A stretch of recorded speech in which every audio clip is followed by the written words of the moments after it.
நான் C. Joseph Vijay எனும் நான்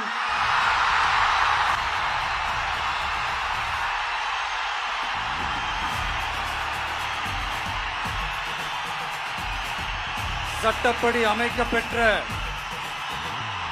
இந்திய அரசியல் அமைப்பின்பால் உண்மையான நம்பிக்கையும் மாறா பற்றும் கொண்டிருப்பேன் என்றும்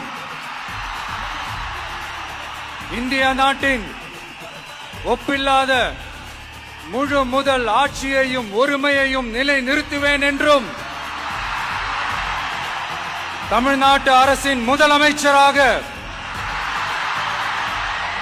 உண்மையாகவும் உளச்சான்றின்படியும் என் கடமைகளை நிறைவேற்றுவேன் என்றும்